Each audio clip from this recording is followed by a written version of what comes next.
Please sit straight, close your eyes, and observe silence for a little while.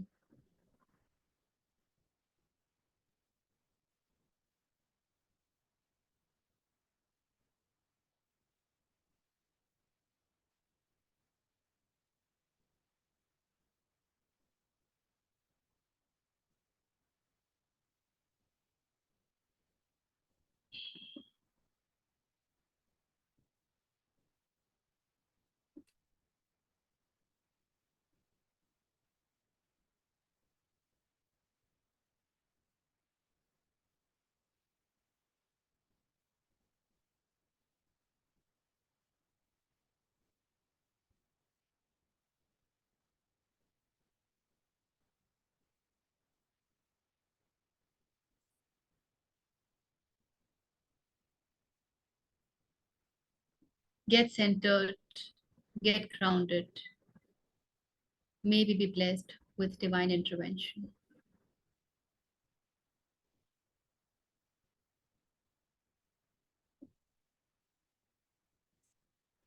So, अध्याय 7 हमने पूरा देखा अपनी आज के सतह की बुद्धि के अनुसार। शायद भगवत गीता फिर आगे पाठ करेंगे तो हमें और भी कहीं कुछ समझ आएगा। और आज we will look at the summary of 7th chapter। जो 30 श्लोक हैं उनको कैसे समझें, क्या कृष्ण ने कहना चाहा है, पूरा एक। So that's what we will take a look at, and then next week we will start with 8th chapter. And today I am very happy. We have Abhaji will take us through shlok number 1 to 10. Richa will take us through shlok number 11 to 20, and Vidya will take us through 21 to 30. Right? Sequence मैंने ठीक बोला ना? Great. So try and take 10 to 15 minutes each. Summary है तो थोड़ा summary types ही रखेंगे, so that we have some time for question answers. And if there is anything that goes missing or something, or that's needed, I will support you. Okay, great. आभा जी शुरू करेंगे?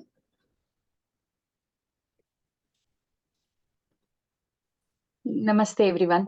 इसको record करना जरूरी है Richa ji? Will keep it informal if that's okay. It's okay, Jigga, don't worry. You be at your place. Krishna will take care of everything. He is there. Okay. So And it's not about being perfect. Bhagavad Gita जैसे शास्त्र को perfect कोई नहीं समझ सकता। Perfect समझने के लिए कृष्ण ही होना पड़ेगा। हम अभी वहां है नहीं, तो हमारी जितनी बुद्धि जाती है, हम इस ग्रंथ को उसी स्तर तक समझ सकते हैं, है ना? तो इसलिए उसकी चिंता मत कीजिए, और जो कुछ थोड़ा बड़ा छूटेगा वगैरह तो फिर तो हम लोग देख लेंगे।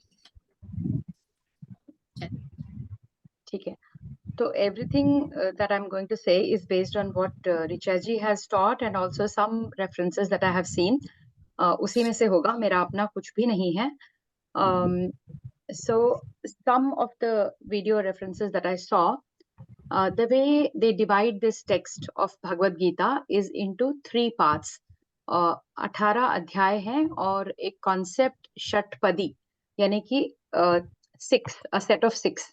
तो first 6 chapters is first षटपदी, second is the middle one, and third is the last. और ये कहा गया है कि जो महावाक्य है तत्वमसि, उसका विश्लेषण होता है 3 parts में. So tat tvam asi, that thou are. So जो त्वम पद है, thou, उस पे जो है क्या था, I'll again have to look at it. 1 to 6 जो है त्वम पद, यानी कि पहला जो फोकस था पहले 6 अध्याय का वो त्वम पे था, which is thou, which is you, मतलब सेल्फ पे. तो हमने देखा कि अर्जुन के डाउट्स हैं उसमें, और देन आत्मा क्या है, तो who you are इस पे फोकस है. Then which is the next one is the tat pad, which is God, which is Ishwar. So पहले सेल्फ के बारे में समझाया गया है, फिर ईश्वर के बारे में, और फिर that thou are. So that you are, तो यू आर ईश्वर, यू आर परमात्मा, यू आर आत्मा। इस तरह जो है ये 18 अध्यायों का विश्लेषण होता है, ऐसा कहा गया था। So the first 6 was about self, और सेल्फ को समझने के लिए शायद हमारी ह्यूमन की कैपेसिटी नहीं है, और the approach that has been taken in Bhagavad Gita is to then explain about the god, ईश्वर। सो जब हम सेकंड सेट में आते हैं 7 to 12, 7 से लेकर अध्याय 12 तक जो है ईश्वर के गुणों का वर्णन होता है। So how do you relate to self, initially जो था दैट वाज आत्मा का विश्लेषण था, और कर्म मार्ग बताया गया था, कर्म के थ्रू एंड ज्ञान के थ्रू। उसके बाद जब ईश्वर से आपको रिलेट करना है तो यू कैनॉट रिलेट टू ईश्वर विदाउट भक्ति। So this the second set of 6 chapters, दूसरी जो षटपदी है वो आपको भक्ति की तरफ ले जाती है धीरे धीरे। और जो अध्याय 7 है दैट इज अ फाउंडेशन अध्याय फॉर एक्सप्लेनिंग व्हाट ईश्वर इज, एंड देन कैसे आपको ईश्वर की भक्ति करना है। This was the background that was given. So coming to श्लोक 1 of this अध्याय, पिछले अध्याय का 6th अध्याय का जो आखिरी श्लोक था, 6th अध्याय was mainly based on ध्यान योग था शायद वो। तो ध्यान कैसे करना है, मन को एकाग्र कैसे करना है, ये कृष्ण ने बताया था। सो नाउ वो जो एकाग्र मन है, वो जो शांत मन है, उसको भगवान में कैसे लगाना है, उससे ईश्वर को कैसे पाना है, ये आपका 7वें अध्याय का मुख्य टॉपिक है। तो पहला जो श्लोक है, मय्या सक्त मनः पार्थ योगम युञ्जन मदाश्रयः असंशयं समग्रं मां यथा ज्ञास्यसि तच्छृणु। तच्छृणु, लिसन टू मी। मैं बताता हूं तुम्हें, मुझको सुनो तुम। कैसे सुनो? मुझ में मन को आसक्त कर कर, मय्या सक्त मना पार्थ। योग से कनेक्ट होना तुमने सीखा है 6ठे अध्याय में। तो योग से कनेक्ट होकर अपने मन को मुझ में आसक्त कर कर पूरी तरह एकाग्र चित्त से तुम सुनो, मैं तुम्हें बताता हूं, जिससे तुम्हारे सारे संशय, सारे डाउट्स जो है खत्म हो जाएंगे। ये कह रहे हैं कृष्ण यहाँ पे। तो सम ऑफ द थिंग्स जो हमको ऋचा जी ने बताई थी यहाँ पे, इफ आई कैन जस्ट, सो उन्होंने कपल ऑफ थिंग्स कहा था ध्यान देने के लिए, यहाँ पॉइंटर्स। जहाँ कृष्ण कह रहे हैं मैं, वो मैं यानी व्यक्ति कृष्ण नहीं है, बल्कि इट इज द ब्रह्म, परब्रह्म कह रहा है, कॉन्शियसनेस कृष्ण है, उस फॉर्म में हमको देखना है। और मन बेसिकली हमेशा हम आसक्ति नहीं करना है, ये बात करते हैं, अटैच नहीं होना है। बट यहाँ कृष्ण कह रहे हैं मुझसे अटैच हो। So again this is almost like a तोता, I am saying whatever Richa ji has said. The मन का जो बेसिक स्वभाव है, जो नेचर है, it is to get clingy, it is to get attach to anything. Therefore choose the best to attach to. मन doesn't know how to be अनासक्त, detach होना नहीं आता है। तो कृष्ण कह रहे हैं कि मुझ में अटैच हो जाओ। Basically just single pointedly think about me, be focused on me, and that will help you understand whatever I'm going to tell you. Then उसके बाद next पे चलते हैं। ज्ञानं तेहं सविज्ञान मिदं वक्ष्याम्य शेषतः यज्ञात्वा नेह भूयोन्यज ज्ञातव्यम विशिष्यते। तो यहाँ पे ज्ञानं तेहं सविज्ञान, सो यहाँ पे कृष्ण जो है 2 तरह के ज्ञान की बात कर रहे हैं। वो ज्ञान और विज्ञान दोनों बताएंगे अर्जुन को। So I am going to tell you वक्ष्याम्य, वक्ष्याम्य इज टेल, या सो मैं तुम्हें ज्ञान और विज्ञान दोनों से परिचित कराऊंगा। तो ज्ञान, यहाँ 2-3 डेफिनेशन है ज्ञान की। वन इज theoretical ज्ञान, is theoretical knowledge is called ज्ञान, and practical अनुभव level of ज्ञान is called विज्ञान।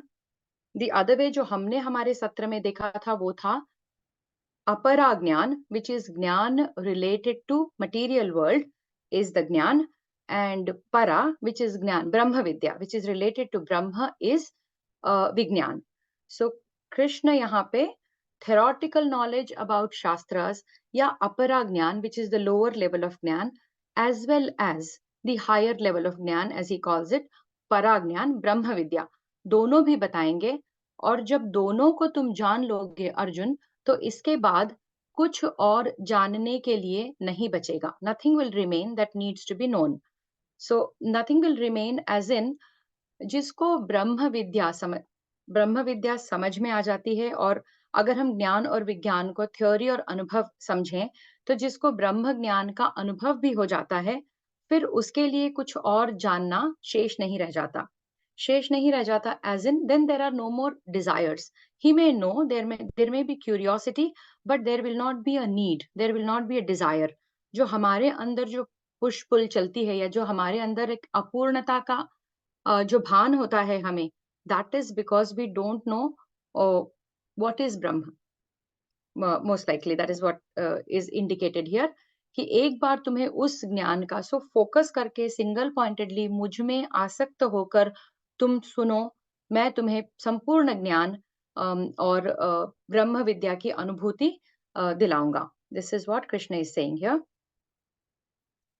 We'll go to the third श्लोक। मनुष्याणां सहस्रेषु कश्चिद् यतति सिद्धये यततामपि सिद्धानां कश्चिन्मां वेत्ति तत्वतः। सो पहले 3 श्लोकों को कहा गया है, this is a preamble and this is also like a marketing और advert that Krishna is doing, कि ये क्या ज्ञान है और ये तुमको कैसे जानना चाहिए और ये तुमको क्यों जानना चाहिए, because all of us are always interested to know what is in it for me. So that is what actually Krishna is saying. Once you know this, you will not need to know anything. And here he is saying, he is telling how rare this knowledge is. So, कईयों में, मतलब very few go towards this knowledge. Manushyanam sahasreshu. मतलब millions of people are there, but चंद लोग ही इस ज्ञान की तरफ जाते हैं, और उनमें से भी जितने जाते हैं उनमें से भी कुछ ही सिद्धि को पा सकते हैं। सिद्धि इस कुछ ही आत्मा परमात्मा को जान सकते हैं, मुझे जान सकते हैं, मुझे पा सकते हैं। और मुझे तत्व तक जानने वाले तो और भी बहुत कम होते हैं। सो सम ऑफ द एक्सप्लेनेशंस जो हमारे सत्र में डिस्कस हुए थे वो ये था कि firstly we do not know और we do not believe enough कि ऐसा कोई परमार्थ ज्ञान होता भी है। one of the examples that Richa ji gave was a fish which lives in water has no idea what water is. It is so close to it. It is living day and night with it कि water को पाना उसे पता ही नहीं है, because it has never seen water as something separate. So similarly, ये जो ब्रह्म ज्ञान है, ये जो ईश्वर है, ये हमारे अंदर है, हमारे, it is so close to us that we do not see it as something to be perceived. That may be one of the reasons why we don't go towards it. The other thing is Maya is so attractive, and हमें लगता है कि ये पालें वो पालें. So our whole the way we have been brought up, the conditioned mind looks for solutions outside. Therefore हम internally नहीं देखते हैं या भगवत भक्ति की तरफ नहीं जाते हैं. And it is very difficult to go towards God realization, to pursue Bhagwan. You have to leave a lot of other things, and that is very difficult. Plus अहंकार हमें हमेशा जो है उसे जो अच्छा लगता है, the name, fame and whatever, अहंकार की जिसमें पुष्टि होती है उसी तरफ पुश करता है. So because of all of these reasons, hardly few people go towards it, and even when they go, so भगवान को पाने के लिए आपको बाकी सब छोड़ना पड़ता है, और उसकी हमारी तैयारी नहीं होती है. So even though we walk on the आध्यात्मिक पाथ, बट वी, जैसे कि हम 2 नाव में सफर कर रहे हैं, सो ना हम पूरी तरह से कृष्ण को नहीं पा सकते हैं. सो 3 थिंग्स भगवान ने कही है यहाँ पे, कि एकाग्र होकर, शांत चित्त होकर, मुझ में शरणागत होकर मेरी बात को सुनो. जब तुम मेरी बात को सुनोगे तो मैं तुम्हें ज्ञान विज्ञान सबसे परिचित कराऊंगा, जिसको जानने से कुछ भी शेष नहीं रह जाएगा और जानने के लिए. और ये एक बहुत ही रेयर ज्ञान है, जिसकी तरफ बहुत कम लोग जाते हैं और बहुत कम ही इसे पा सकते हैं. So this is how he has भगवान has advertised this knowledge to Arjun. Next is भूमिरापो नलो वायु खम मनो बुद्धिरेव च अहंकार इति यम्मे भिन्ना प्रकृतिरष्टधा।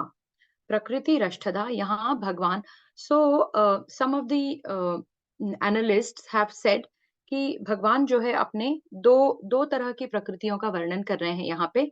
एक है स्थूल प्रकृति जिससे सारा जगत बना है, और दूसरा है पुरुष या चेतन, जिससे सारा चैतन्य या चेतना, जिससे सब कुछ चलता है। सो हियर श्लोक 4 में वो स्थूल प्रकृति जगत कैसे बना है इसकी बात कर रहे हैं। तो बेसिकली दोनों प्रकृति भगवान का, ब्रह्म का ही पार्ट है। भूमि रापो नलो, तो पहले 5 जो है भूमि, 5 तत्वों की बात हो रही है। भूमि, जल, अग्नि, वायु और खम यानी कि आकाश, ये 5 तत्व, मन, बुद्धि और अहंकार, ये 4 जो है मेरी अष्टधा प्रकृति मानी जाती है। और इसे कहा है कि this is also considered a lower प्रकृति। लोअर इसलिए कि अगर हम इनमें बहुत अटैच्ड हो जाएं, इनमें बहुत आसक्त हो जाएं, तो ये हमारा सुख दुख का कारण बनते हैं। So this is very much part of the Brahman. So this is a list कि जिससे ये संसार बना है। सो इसे अगेन भाष्यकारों ने इसको ये भी कहा है कि दिस इज अपने सगुण रूप को भगवान यहाँ पर दिखा रहे हैं कि ये जो है। सो अपरा और परा में डिवीजन ऐसा किया गया है कि अपरा जो होता है दैट इज, हाँ, तो दिस इज अपरा प्रकृति, ये भगवान की जड़ प्रकृति है। और जो परा प्रकृति है, अपरा इज जड़, परा इज चेतन, अपरा इज सगुण, परा इज निर्गुण, अपरा इज साकार, परा इज निराकार। Apara is considered a lower Prakriti because it does not have an independent existence of its own. It needs the Parashakti for it to do anything. Therefore, Apara Prakriti को मिथ्या कहा गया है. Therefore, the Jagat is मिथ्या. और Para Prakriti is चेतन, निर्गुण, निराकार, has an independent existence of its own, and it is a सत्य प्रकृति. तो चौथे श्लोक और 5वें श्लोक में जो है भगवान अपनी अपरा और परा प्रकृति का हमें वर्णन दे रहे हैं। द फिफ्थ इज अपरेयमितस्त्वन्यां प्रकृतिं विद्धि में पराम जीव भूताम महाबाहो ययेदं धार्यते जगत। तो मेरी जो अपरा प्रकृति है उससे मैं जो है इस जगत को धारण करता हूँ, इस जगत का मैं इस जगत को मैं संचालित करता हूँ, ये कहा है। ये काफी बड़ा है इसका explanation. I go to next. एतद्योनीनि भूतानि सर्वाणीत्युपधारय अहं कृत्स्नस्य जगतः प्रभवः प्रलयस्तथा। यहाँ कृष्ण अपने तीनों कैपेबिलिटीज या तीनों रूपों का वर्णन दे रहे हैं। मैं ही जगत की सृष्टि करता, मैं ही जगत का संचालक या जगत का अपहोल्डर, धारण करता, और मैं ही प्रलय करने वाला हूँ। तो बेसिकली ब्रह्मा, विष्णु, महेश मेरे ही 3 रूप हैं। आई am the one who is doing everything. मैं वो एक परब्रह्म हूँ जिससे सब कुछ चलता है। So all of these are, भगवान अपने आप से अर्जुन को परिचित कर रहे हैं।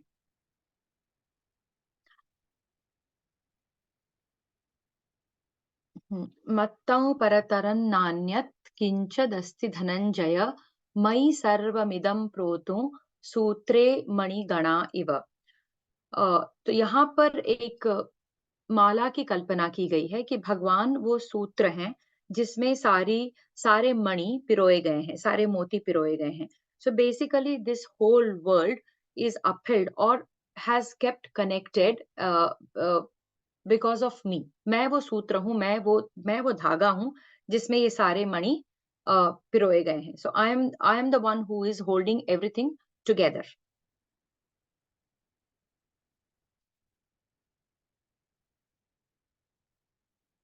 Clicking on the next. Okay, ये 7वां था। हाँ, इसके बाद जो है there is a list of things यहाँ से कृष्ण जो है अपने गुणों की तरफ अटेंशन ले जाते हैं कि मुझे मुझे कैसे कैसे तुम देखो इस जगत में। I am the essence of everything is what Krishna is saying here.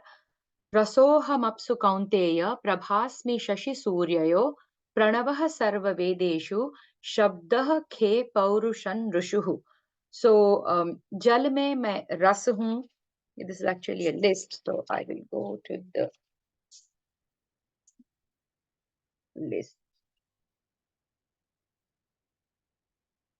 हाँ, पानी में मैं रस हूँ। तो हर चीज का जो इसेंस है, द टेस्ट दैट कम्स और the moist property that comes to the water is because of me.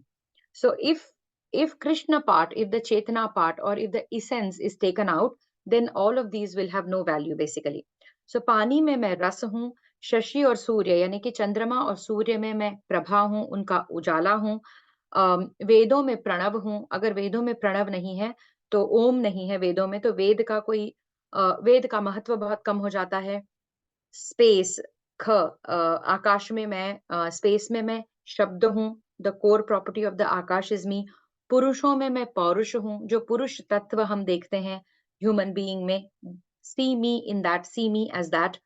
पृथ्वी में पवित्र सुगंध हूँ, और अग्नि में तेज, जीवों में जीवन, तपस्वियों में तप हूँ। So this is what I am. So मुझे जो है द मोस्ट इसेंशियल प्रॉपर्टी के रूप में तुम देखो Arjun. This also makes us humble कि अगर जिस किसी तत्व में हम अपने आप को वॉट एवर, जो भी मटीरियलिस्टिक चीजें हैं जिसमें हम अट्रैक्ट होते हैं, उसमें हमको भगवत शक्ति देखने का ये एक जरिया है। So if without that essence, without that power, that thing has no value or not no meaning. I suppose that's what this actually ऐसा मुझे अपीयर हुआ कि शायद ये बताना चाह रहे हैं यहाँ पे। पुण्यो गंधः पृथिव्याञ्च तेजश्चास्मि विभावसो जीवनौ सर्वभूतेषु तपश्चास्मि तपस्विषु। I covered this in the list. बीजं मा सर्वभूतानां विद्धि Partha सनातनं बुद्धिर्बुद्धिमतास्मि तेजस्विनामहम्। So again the list continues. बुद्धिमानों में मैं बुद्धि हूँ, तेजस्वियों का मैं तेज हूँ, बलवानों का मैं बल हूँ, और कामी प्रवृत्ति वालों का मैं काम हूँ, etc. So see me as a essence in everything. तो अपने सगुण रूप से परिचित कर रहे हैं, और कृष्ण में कैसे होना है, कृष्ण में कैसे अटैच होना है, that process is being described here. I suppose this is how I have understood so far. Wonderful, thank you Abha. Just a few things, क्योंकि एक रिवीजन किया है बहुत सुंदर, तो a few things that just came up to my mind and I thought I'll bring it up. Richa ji 1 minute रुकेंगे? I'll just open the door and be back. मुझे miss नहीं करना है ये।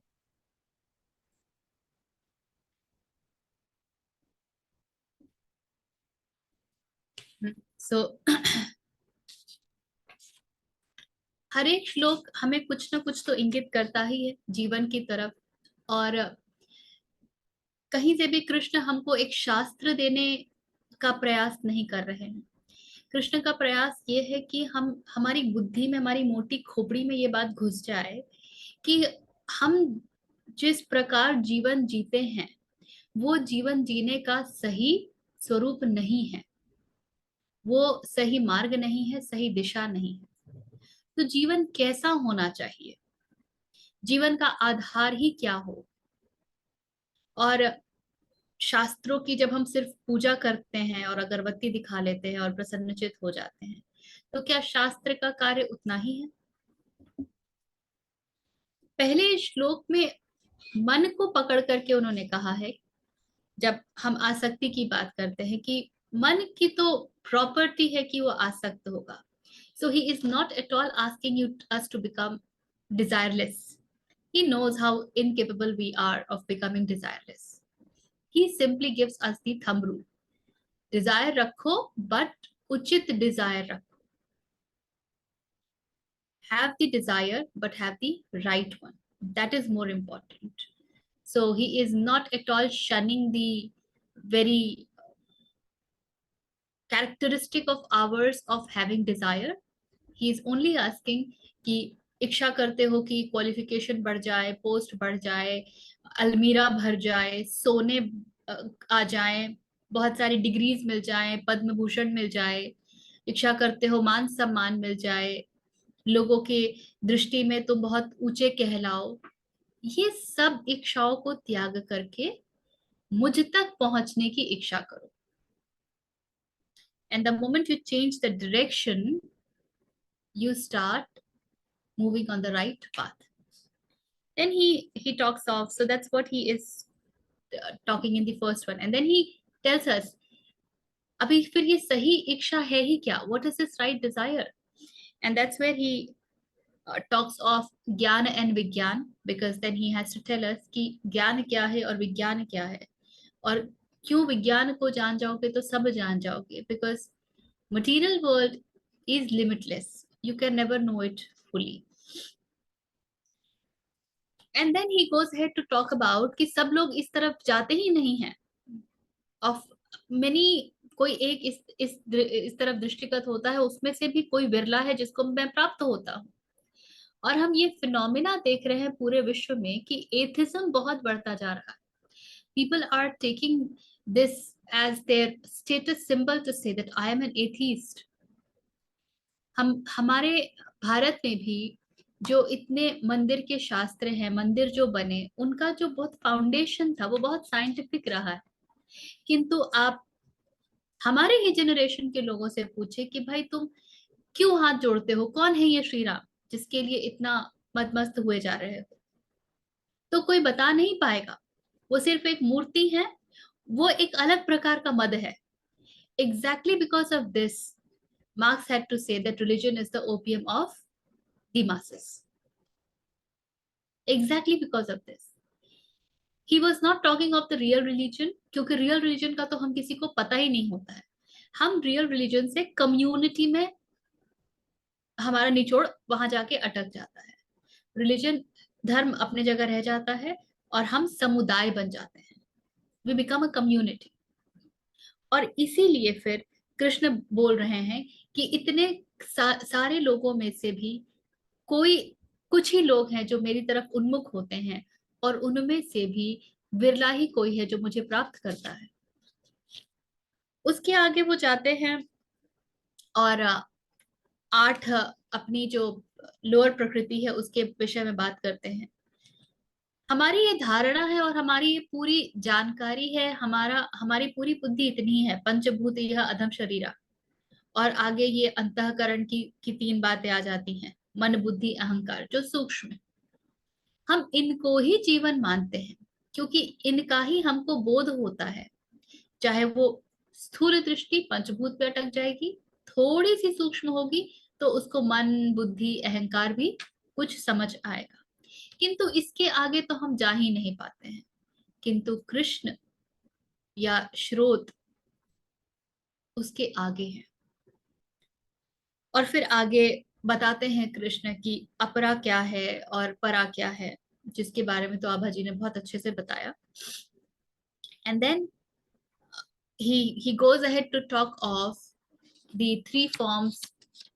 He is the one who is the destroyer, creator, sustainer of the world. शास्त्रों में एक उदाहरण जो इसके लिए लिया जाता है ना, वो लिया जाता है मकड़ी का. मकड़ी अपने मुख से वो जाल की वो बनाती है जाले, और अपने ही मुख में वो वापस खींच भी लेती है. That's how it functions. So they say that just like the spider, source projects this world and pulls it back also. This is the example you will see a lot in the Bhashya of the Upanishads, commentaries of Upanishads. Okay. And then in the then he talks of what is the very foundation. जैसा आपने बताया, हमको रस की बात करते हैं. Very essence.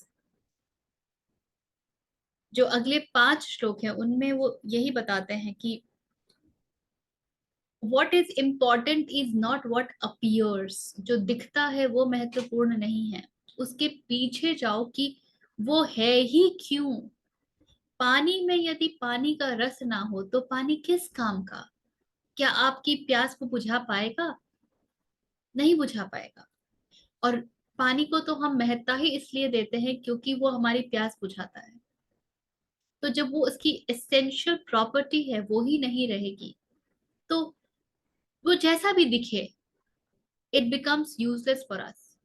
तो कृष्ण इंगित कर रहे हैं कि हमारा मन जो हमेशा अपीयरेंस पर अटक जाता है, कि जो कुछ भी दिखता है वहीं अटक जाता है, उसके पीछे जाने की आवश्यकता है। और उसके पीछे जो तत्व बैठा है, जो आधारभूत है, वो कृष्ण तत्व ही है। That is the essence, that is the रस। ठीक है ना? Thank you so much. Richa, take it over from here. मुझे ना कुछ याद नहीं है सच, आपने जो भी क्लास में जो किया था। Worry, what you have understood that is more हाँ, इम्पोर्टेंट। तो तो मैं शायद 5-6 मिनट में समरी दे दूंगी। You don't have to justify. ठीक है, यहाँ तो पे मैं हम भी। कोई टेस्ट नहीं ले रहे हैं, और ना ही यहाँ पे वो हो रहा है, नंबर मिल रहे हैं कि किसने कितना पढ़ा है, कितनी तैयारी की है। तो it's just an opportunity for us to express हाँ, आवरसेल्व्स। और ये हमको भी बताता है कि हम कहाँ चूक रहे हैं। और कई बार आप जब बोलेंगे तो आपको अचानक से लगेगा, अरे ये तो मैंने ऐसे समझा ही नहीं था। It's a revelation. Yes yes, so that's what this is meant for. Sure. ठीक है? तो ऋचा जी, प्रश्न हम लोग बाद में ही लेंगे क्या? अभी जितना कवर किया उस पे? प्रश्न प्रश्न आप लिख लीजिए प्लीज, हम लोग बाद में सारे प्रश्न एक साथ लेंगे। ठीक है, तो continuing from 11 to 20 is what I have to look into.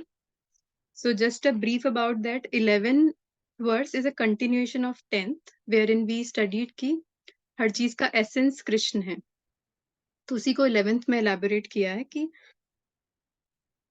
of the strong I am the strength, devoid of desire and attachment, and in all beings I am the desire, unopposed to dharma. So what I understood from this is the actually मुझे इससे सबसे पहले वो केन उपनिषद की story याद आ गई कि जिसमें जो देवता होते हैं ना, वो बहुत ऐसे वो कर रहे होते हैं, उनको बहुत घमंड आ गया होता है कि हम ही सबसे पावरफुल हैं। जैसे वायु, अब आई डोंट नो द देवता's नेम, बट वो कहते हैं कि मैं तो आंधी ला सकता हूँ, या अग्नि देवता कहते हैं मैं तो जला सकता हूँ। फिर वो आई थिंक वो self comes as in some disguised form, वो कहते हैं कि करो। और फिर जब self takes away the power that was given to those देवतास, तो वो एक पत्ता भी नहीं हिलता है। जो कि जो मतलब the God which is capable of raising storms couldn't even move a leaf. तो तब उनको समझ आता है कि they are also instruments in spite of being the highest. तो that is what I remembered here, कि सारी स्ट्रेंथ या जो भी पावर्स हैं वो इवेंचुअली सोर्स उनका ब्रह्मन या सेल्फ ही है। फिर इसमें एक ये बोला है कि I am the desire unopposed to dharma. मतलब वैसे तो हम डिजायर को नेगेटिवली लेते हैं, but this is the highest desire which frees us of all the desires. So this desire is not opposed to धर्म, और हमारा सबसे बड़ा धर्म यही है कि हम खुद को जान जाएं, like so this is so in this way desire is also self, and it is totally justified that way in line with the dharma.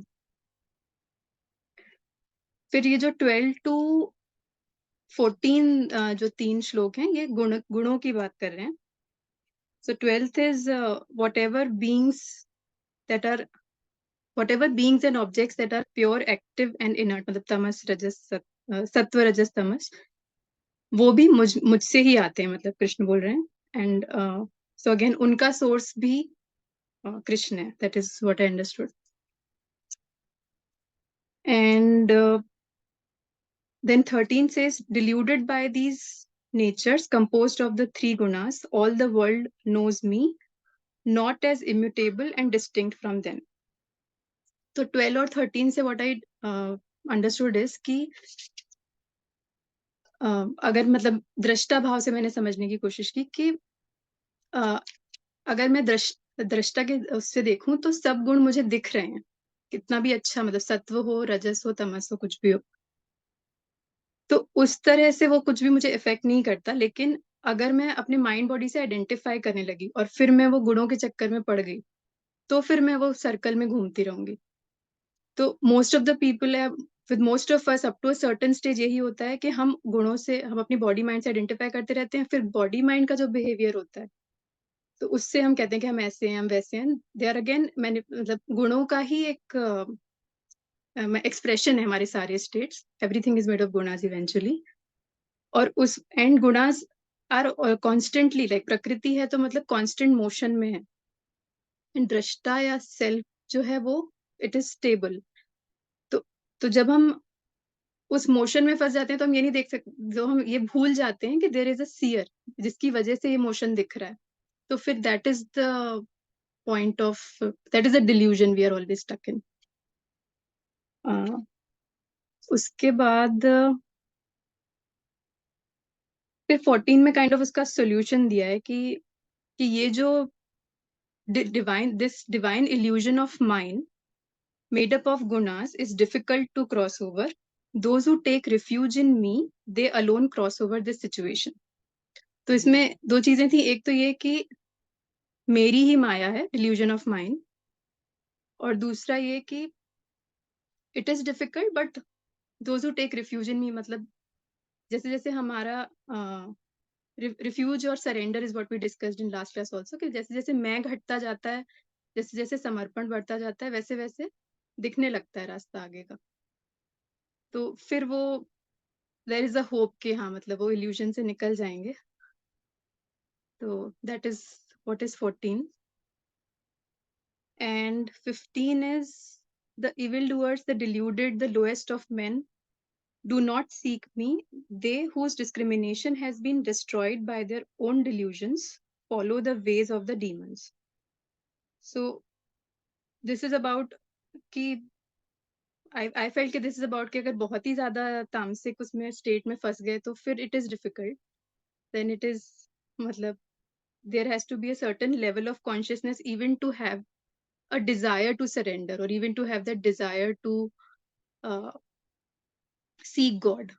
तो जो बिल्कुल ही संसार में फंसे हुए हैं, मतलब in our day to day language, उनके लिए डिफिकल्ट है, क्योंकि वो उनको वहीं पे सारा सब कुछ, they feel that they are fulfilled but they even don't know that they don't know, so that is the problem. उसके बाद फिर 16 to 20 इज अबाउट कि कितने तरह के सीकर्स होते हैं, कौन सा सीकर बेस्ट होता है और कौन सा कृष्ण को प्यारा होता है, ऐसे। So we all will identify with, I think, all of them. So 16th is 4 kinds of virtuous men worship me, O Arjun. The dissatisfied seeker, the dissatisfied, the seeker of knowledge, the seeker of wealth, and the wise. So इसमें कुछ, I felt that this is quite self-explanatory. And बस इसमें ये है कि अंदर wise को वो बेस्ट बोला है। तो वाइज को बेस्ट शायद इस सेंस में बोला है कि one who already has some discrimination, कि क्या क्या परस्यू करना है और क्या नहीं करना है, जिसका विवेक जगा हुआ है, वो इन चारों में थोड़ा is superior. Okay, and then where is 17? Of them the wise, ever steadfast and devoted to the one, excels, for I am exceedingly dear to the wise and he is dear to me. तो wise मतलब यहाँ पे ज्ञानी जो है वो ही is dear to me and I am dear to him. मतलब अब अगर मैं ज्ञानी हूँ या जो भी ज्ञानी, उसको ये पता है कि सेल्फ में ही सब कुछ मिलने वाला है, तो that is my single point of focus. So that is why for a jnani self is of course the most dearest thing to pursue in life. And the other way round also, जो कहते हैं कि जब when you take one step he takes 10 steps वाले concept से, तो it's two sided love affair. उसके बाद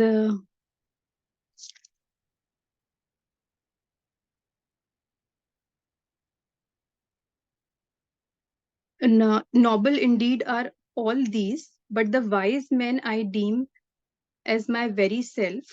For steadfast in mind, he is established in me alone as the supreme goal.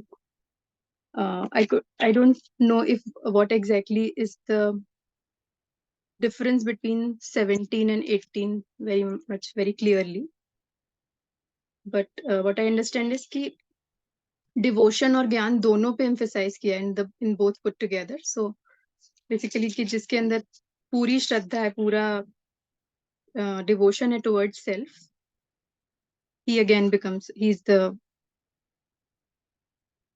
best. मतलब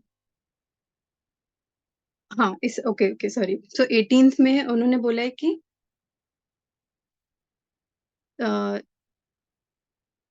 जो जिसका सुप्रीम गोल सेल्फ ही है, वो धीरे धीरे वो सेल्फ ही बन जाता है basically, because he is constantly pursuing it.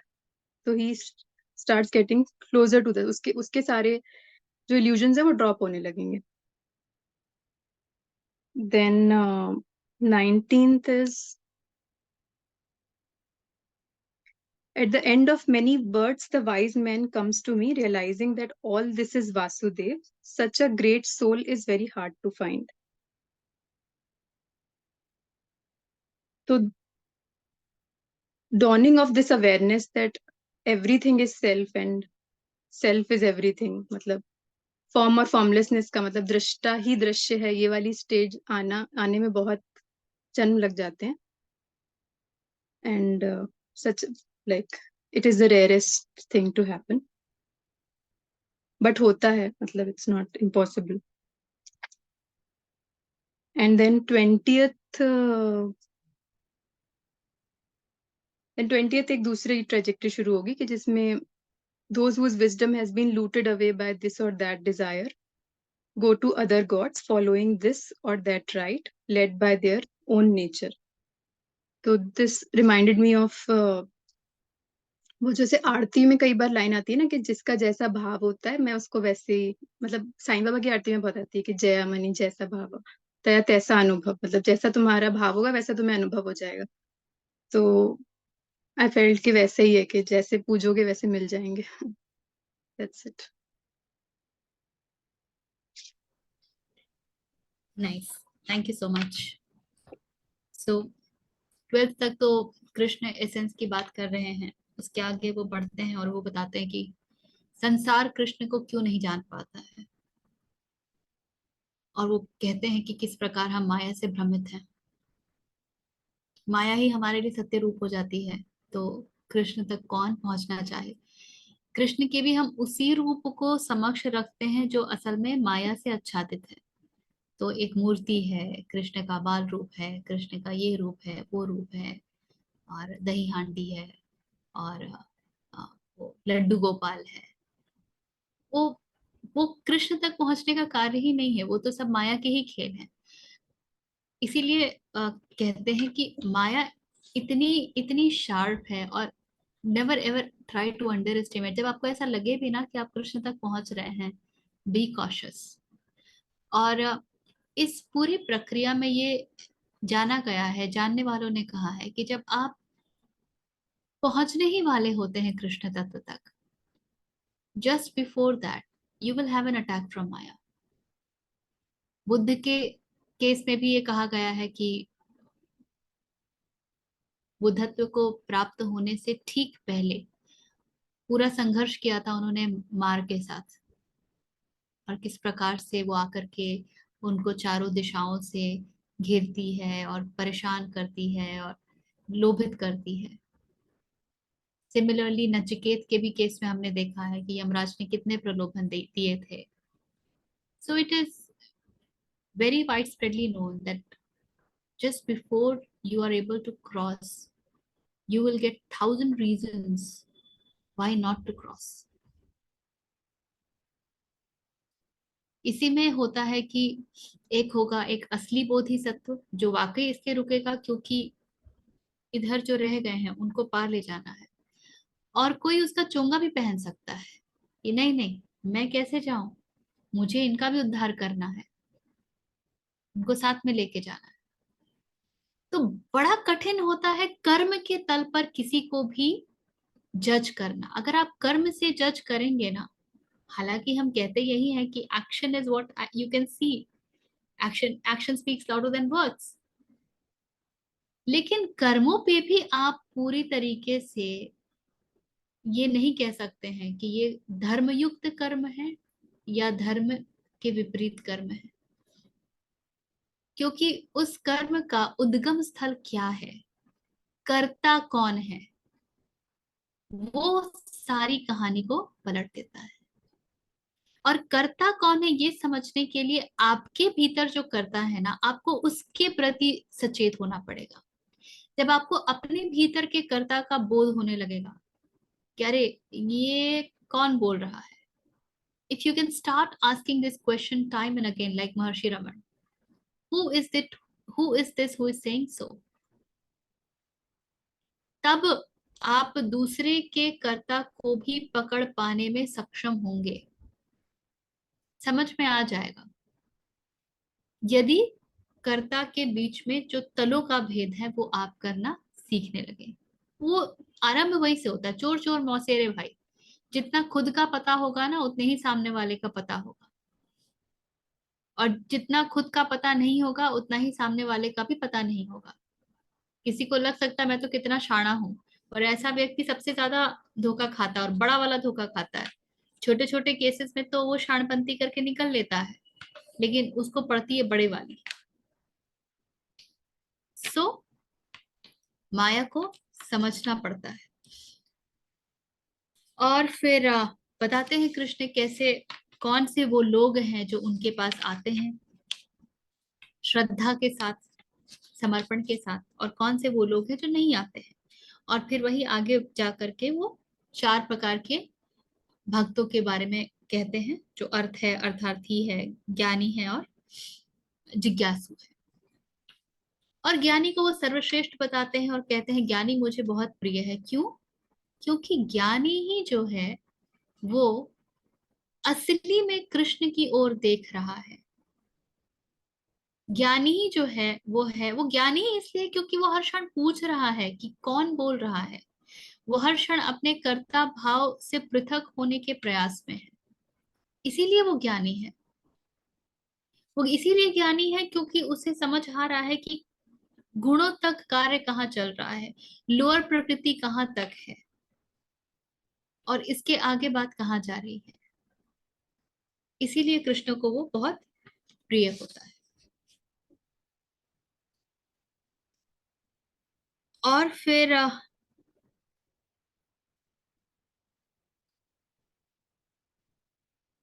Krishna कहते हैं कि 19वें में जो आखिरी जन्म होता है कई जन्मों का, उसी जन्म में ज्ञानी पुरुष मुझ में आकर के रिफ्यूज लेता है। यदि आप चाहते हैं कि अब इसके बाद ये चक्कर ना चले, तो कृपया ज्ञानी की श्रेणी में जाना शुरू कीजिए। और अगर अभी ये माया का चक्कर बहुत प्रिय है तो बने रहिए अज्ञानी। और अगर आप अपने आप को ये कहते पाए जाते हैं ये तो बड़ा कठिन है, तो आप असल में सटली कह रहे हैं कि नहीं नहीं अभी तो माया ठीक है, फिर माया को चख तो लेने दो, भोग तो लेने दो। तो माया इतनी सरलता से भोग में आती नहीं है, वो दिखती है कुछ, भीतर होता है कुछ। सब पैकेजिंग बहुत मस्त है एकदम, मार्केटिंग माया से ज्यादा बेहतर कोई कर नहीं सकता। She is the best marketer. So if you're getting deluded by the appearance, by the packaging, by the ताम झाम, फिर तो जो भीतर मिलेगा ना,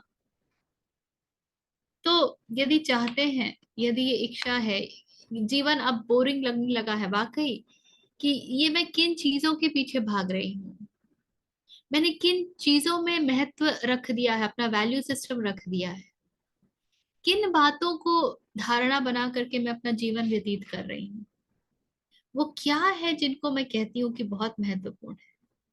और अगला अध्याय बहुत बहुत सुंदर है, देखेंगे इसको उसको फिर। तो माया जो है वो आपको इरिटेटिंग लगने लगेगी, आपको कष्टप्रद लगने लगेगी। आपको समझ में आएगा कि ये क्या नौटंकी है भाई, बस करो। और जब तक उस नौटंकी में बने हुए हैं तब तक तैयार रहिए और जन्म के लिए। ठीक है, बहुत बढ़िया ऋचा, थैंक यू। विद्या, आप यहाँ से you take over for 21st to 30th।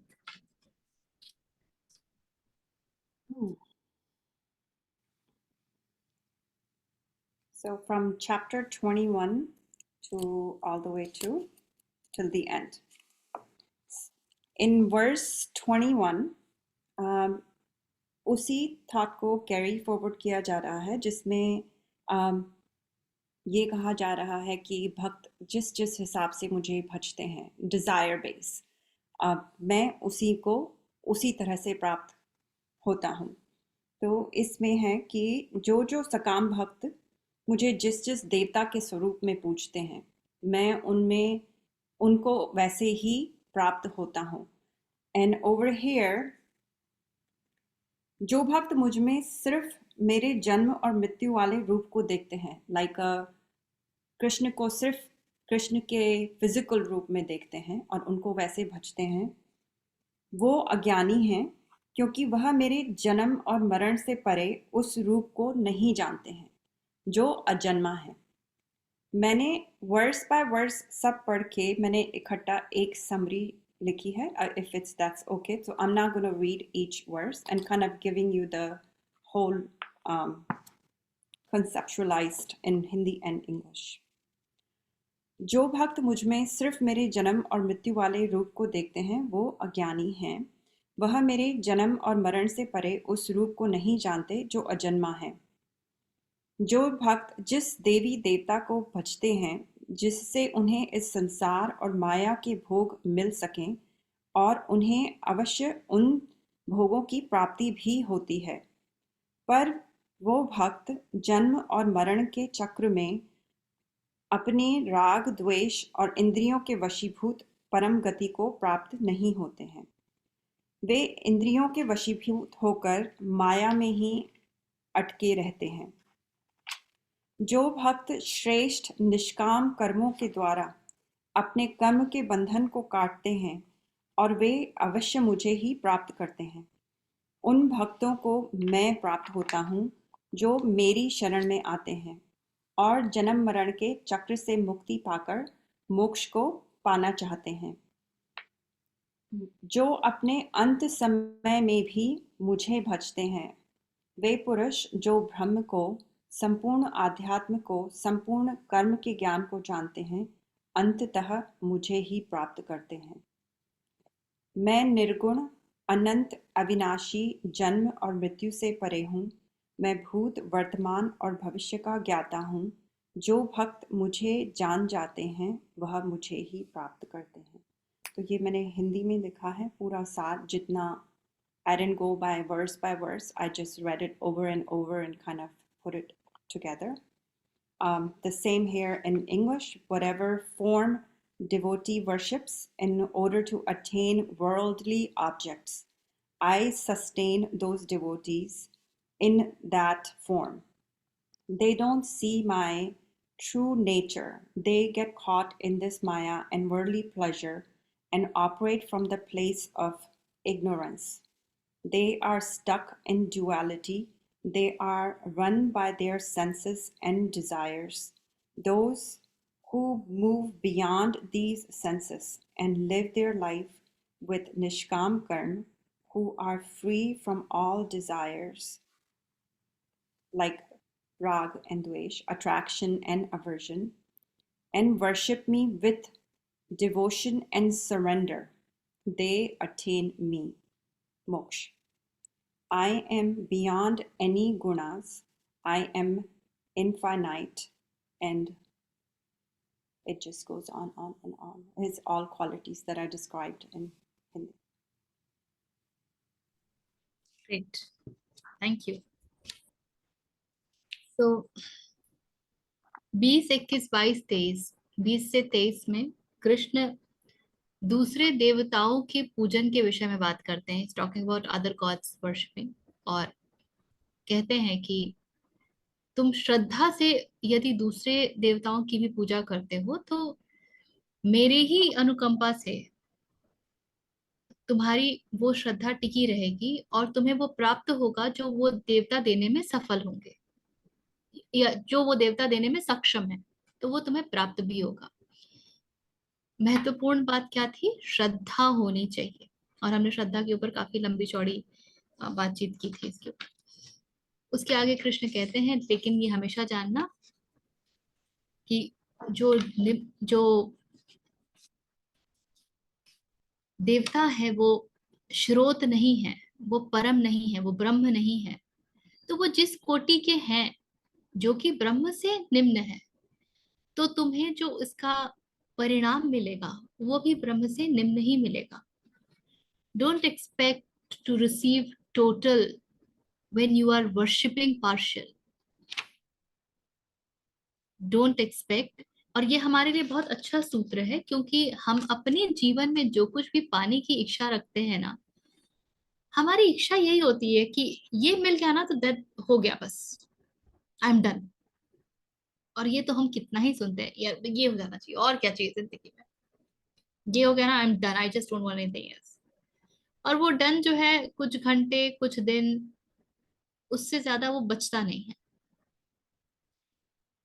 हर बार कुछ भी प्राप्त होता है तो वो पूरा कभी नहीं लगता है, लगता है अभी अच्छा आगे की भी सीढ़ी बाकी है। जैसे कि वो दिखाते हैं ना कार्टून शो वगैरह में कि एक सीढ़ी पे है, जैसी कुछ सीढ़ियां सीढ़ी के ऊपर तक पहुंचे और सीढ़ी अपीयर हो गई, फिर उसके ऊपर पहुंचे और सीढ़ियां आगे आ गई, एंडलेस, अनंत सीढ़ियों पर चढ़ते जाओ, खत्म ही नहीं होंगी। माया की सीढ़ियां बिल्कुल वैसी हैं। तो निम्न देवताओं की पूजा करोगे, वहां आस्था रखोगे, वहां श्रद्धा रखोगे, वहां समर्पण रखोगे, तो निम्न मिलेगा। तो फिर निरंतर करते रहोगे, आज ये देवता, कल वो देवता, कल वो देवता। और हमारे जीवन में यही होता है, आज सोमवार का व्रत है, कल मंगलवार का व्रत है, परसों शुक्रवार का व्रत है। जहां से सारे व्रत एक साथ संपन्न हो जाए, वो व्रत महाव्रत हम उठाते ही नहीं है।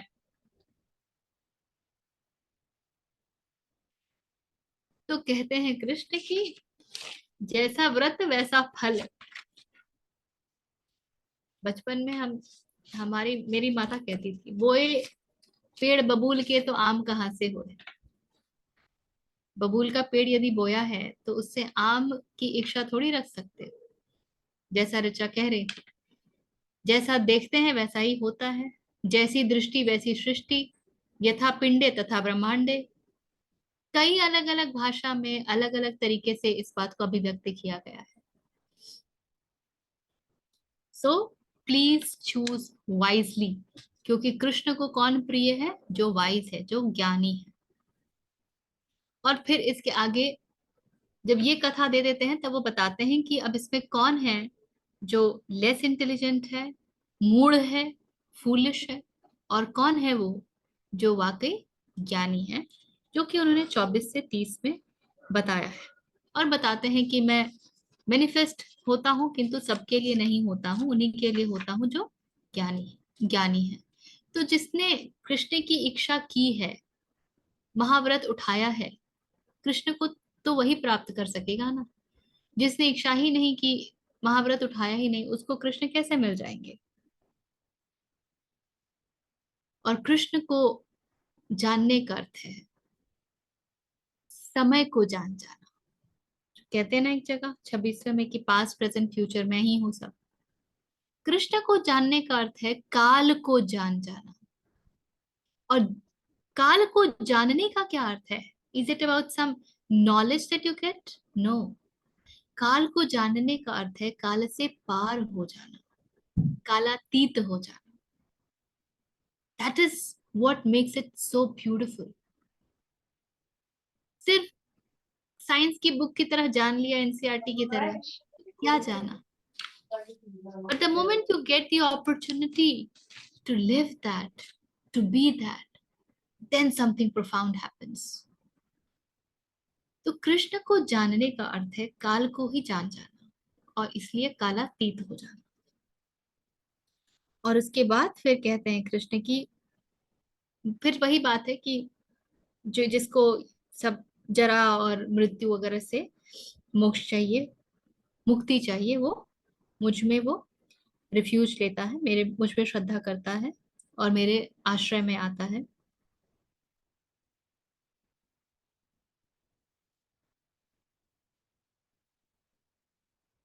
और वही लोग जो वो इंटेलिजेंट का डेफिनेशन दे रहे हैं, who is the intelligent one, तो कहते हैं 28वें में कि इंटेलिजेंट भी वही हो पाता है जिसके पाप अब खत्म हो चले हैं, sins have come to an end और आर डिस्ट्रॉयड। और वो डिस्ट्रक्शन कैसे हुआ है, तो वो सूत्र दे देते हैं कि तुम ये मत समझना कि मेरे पाप तो अभी खत्म नहीं हुए हैं तो मैं कृष्ण तक कैसे पहुंचू। वो सूत्र भी दे देते हैं। उनके साथ ना कोई वो रिगड़बाजी हम कहते हैं ना हमारी भाषा में, कुतर्की, वो नहीं कर सकता। वो कह देते हैं कि हर एक व्यक्ति के लिए संभावना है कृष्ण तक पहुंचने की। तो तुम्हारे पाप यदि अभी बचे हुए हैं तो तुम उनको, उनका नाश कर सकते हो। और कैसे करोगे? By doing virtuous acts. पुण्य कर्म करके तुम अपने पाप कर्म को नष्ट कर सकते। और जब जितना तुम अपने, और पुण्य कर्म वही होता है जो तुम्हें माया से मुक्ति दे। ये मत समझना कि मैंने चंदा दे दिया वहां मंदिर बनने में, अस्पताल बनने में, गरीबों को खिला दिया तो बड़ा पुण्य कर्म कर लिया। ये नहीं है पुण्य कर्म। आपने गरीबों को खिलाया और वो कृष्ण ने किया, आपके लिए गुप्त दान भांति था। आप कर्ता को भूल गए, आप स्वयं सिर्फ माध्यम ही बचे रहे, तब वो पुण्य कर्म होगा। जहां आपने कहा मैंने तो किया है पुण्य कर्म, मैंने खिलाया, आपने तो पुण्य को भंजा लिया ना, तो पुण्य बचा ही नहीं। You have already negotiated your good deeds. Goodwill हमारे बैलेंस शीट का एक बहुत इंपॉर्टेंट एसेट हिस्सा होता है। People coming from accounting and commerce background would know. जब हम बैलेंस शीट बनाते हैं तो हमारे बुक ऑफ अकाउंट्स में एसेट साइड में हम गुडविल की भी वैल्यू लिखते हैं कि आज अगर हम बैंकरप्ट हो जाए तो हमको मार्केट से कौन कौन कितना लोन देगा, हमारी वैल्यू क्या है। So that's an intangible asset, और हम उसको भंजाने के लिए तो रखते हैं। इसीलिए वो लोग जो कहते हैं कि नहीं नहीं मुझे कुछ नहीं चाहिए बस, पर लोग मेरा बड़ा सम्मान करते हैं, तो बेटा क्यों सम्मान चाहिए तुम्हें वो भी पता होना चाहिए। सम्मान भी अर्थ का एक रूप बन जाता है। देखो मैंने इतना सम्मान कमाया, मैंने इतना अच्छे कार्य किया, आज मुझे आवश्यकता है तो क्या तुम मेरी सहायता नहीं करोगे? So now my goodwill is on the table to be negotiated. ठीक है, तो virtuous activities is where in you are not calculating your goodwill at least also. और जब वो आप करेंगे तब आपको माया से परे जाने का अवसर मिलेगा। And then he ends with the verse wherein he says that those who know me as the Adhibhuta, Adhidev and Adhiyagya knows me even at the time of death steadfast in me। मुझ पे स्थित होकर के मृत्यु, अपने शरीर की मृत्यु के समय जो मुझे इस रूप में जानते हैं, मुझे अधिभूत, अधिदैव और अधियज्ञ के रूप में जानते हैं, वो उस क्षण भी मुझे जानेंगे। और यहाँ पर उन्होंने अंत किया। आते हैं अभिषेक जी, आपके पास आते हैं। 8वें अध्याय में यहीं से आरंभ करते हैं कृष्ण। जब अर्जुन पूछते हैं कि भाई अब बताओ ये क्या है, अधिभूत, अधिदेव, अध्यात्म, सब क्या है, कृष्ण कुछ शब्द ठोकते हैं और फिर अर्जुन पूछते हैं कि अब बताओ, क्लैरिफिकेशन दो. So that is where the 8th अध्याय, which is way to imperishable Brahma, that is the name of the adhyay. That's where it starts. When Arjun questions what is the Brahman, what is adhyatma, what is karma, O best of Purusha, what is called Adibhuta and what is Adidev, यहीं से आरंभ करते हैं. तो हमेशा कोई भी जो इति होती है वो इति नहीं होती है, वो दूसरे, जब तक हम माया में रहेंगे इति होती नहीं है. वो एक श्रृंखला का अंत है जहां से दूसरी श्रृंखला शुरू होती है. और फिर अध्याय 8 शुरू होगा जिसमें हम अगले शुक्रवार से विचार करेंगे. ठीक है ना. अभिषेक जी, पहले अब आप अपने प्रश्न बोलिए, उसके बाद हम शिव जी के पास जाएंगे. मैडम, धन्यवाद. अभिषेक जी का प्रश्न बहुत ही डेंजरस है, उसको बाद में लीजिए. नहीं, ये मेरा वो वाला नहीं, वो थोड़ी देर बाद पूछूंगा. ये दूसरा क्वेश्चन है, जैसे मैम बता रही थी. ठीक ठीक है, डेंजर इसी के वाले बीच जो में आया. बुलेट्स ये है आसान ना, वाला है, ये डेंजर वाले आसान वाला है. बुलेट्स बचा करके रखते कि उसको अंत में ढाई ढाई ढाई करेंगे. AK-47 जल्दी नहीं निकलना चाहिए, न्यूक्लियर बॉम्ब है. नहीं, अच्छा, आपने जैसे बोला कि कुछ लोग अपने कर्म संचित कर लेते हैं, विच इज जिसको गुडविल जैसे अकाउंट्स में बोलते हैं, राइट. बैलेंस शीट अंत में क्लोज होनी चाहिए, राइट, जो अकाउंटिंग्स में हम ऐसे कहते हैं. मैं एक सिमिलर पाथ में सोच रहा हूँ. मान लीजिए कि मैं तो कर्म को ये सोच के कर ही नहीं रहा कि अच्छा है कर रहा हूँ या बुरा कर रहा हूँ. मान लेते हैं कि कुछ अच्छे कर्म की वजह से हो सकता है दूसरे के पर्सपेक्टिव में अच्छा हो, और वो हो जाता है और मैंने उसे कंज्यूम नहीं किया, तो वो मेरे प्रारब्ध अगले जन्म में प्रारब्ध बन के आ जाएगा, या इससे फर्क नहीं पड़ता कि कर्म अच्छा था या बुरा था. मतलब दूसरे के पर्सपेक्टिव में, मेरे पर्सपेक्टिव में तो मैंने कर दिया, मैंने उसको सोचा भी नहीं. अगर दूसरे का पर्सपेक्टिव है तो वो उसका कर्म बनेगा ना, आपका कर्म कैसे बनेगा? आप तो कर्म के सिद्धांत से बाहर ही ऐसे जाते हैं कि करने तो वाला ही. तो किसका कर्म, किसका प्रारब्ध? प्रारब्ध तो किसी का होगा ना, संचित कर्म तो किसी के होंगे ना. जब कर्ता ही नहीं बचा तो किसका कर्म, किसके संचित कर्म? तो इसका इस मतलब बैलेंस शीट में गुडविल रह गई ना फिर भी. गुडविल अगर आपको आपकी नजरों में बची है क्या? नहीं, मैं हमारी नजर में तो नहीं बची. आपके लिए गुडविल नहीं बची तो आपका बैलेंस शीट कोई और बनाए से क्या फर्क पड़ता है? जब आपकी नजरों में कोई गुडविल बची नहीं, आपने ऐसा कुछ जोड़ा ही नहीं, तो आप उसको भंजाएंगे भी नहीं ना. आप उसको तो नेगोशिएशन टेबल पे भी नहीं लाएंगे कि मैंने तो इतना किया तो तुम मुझे मेरी मदद करो.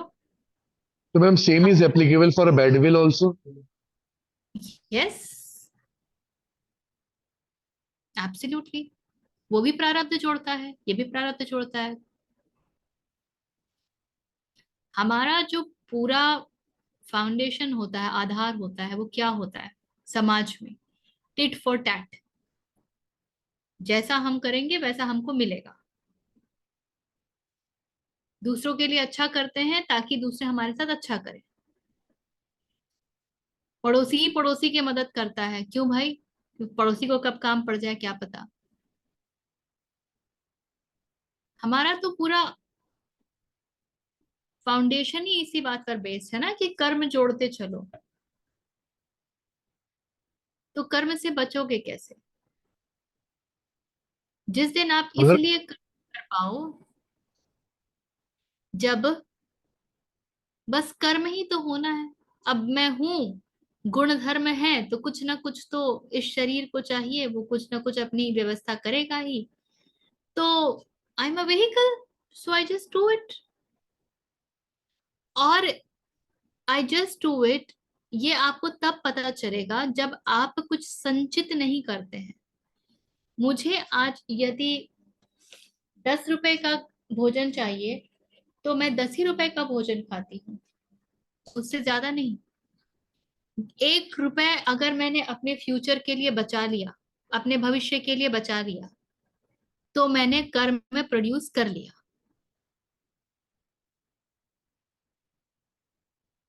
भविष्य की किसने चिंता की? चिंता करने वाला करता है ना, तभी तो बचाया। So I only take to the extent that I need right now, क्योंकि मुझे सिर्फ वर्तमान का पता है ना, अगले क्षण ही क्या हो जाएगा मुझे क्या पता, और मैं किस अगले क्षण की तैयारी में लगी हूं। तो जितना आप अगले क्षण की तैयारी में लगे रहेंगे, आप उतना ही कर्म को बांधेंगे। गुडविल की तैयारी अगले क्षण की तैयारी है, इन फ्यूचर। किसका फ्यूचर? बीच में इनफैक्ट इसी में मेरे ध्यान में आया था कि कृष्ण का एक सूत्र था जो पेरेंटिंग के ऊपर इतना बढ़िया, एकदम एप्ट लगता है। आप पूरे स्थान पर देखिए, कृष्ण कहीं अर्जुन को नहीं कह रहे हैं कि तुम ऐसा ऐसा ही करो। He is not giving any commandment, he is not giving any commandment. What he is doing is he is opening up the entire paradigm.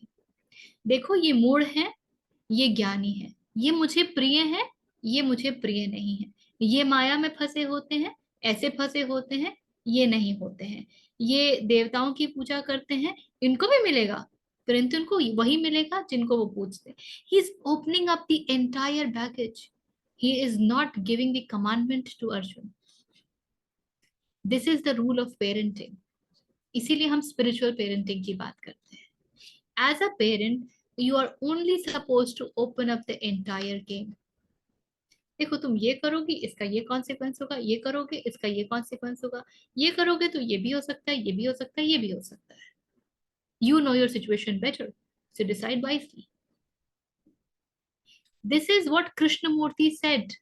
We need to teach people how to think, not what to think. This is how it is, how to think. जब आप उनको कड़ियां जोड़ना सिखाएंगे तो वो अपने conclusions खुद निकालेंगे, और यही फिर उनके जीवन का आधार बनता है कि वो अपने जीवन में निर्णय सोच करके, समझ करके, बुद्धि से ले पाएंगे। अगर आप उनको कमांडमेंट्स देंगे कि ये करो और ये मत करो, then you have ruined their life. I know of people जो there's a lady who बहुत शान से वो कहती, मेरे बच्चे तो, उन्होंने कभी मेरे पसंद के बिना के कपड़े पहने ही नहीं, जो मैं लेके आई हूँ बस उन्होंने वही पहने। नतीजा ये है, आज बेटी का बच्चा हो गया है, वो 4वीं-5वीं क्लास में है, तो भी आज बेटी कहती है मम्मी मेरी शॉपिंग करा दो।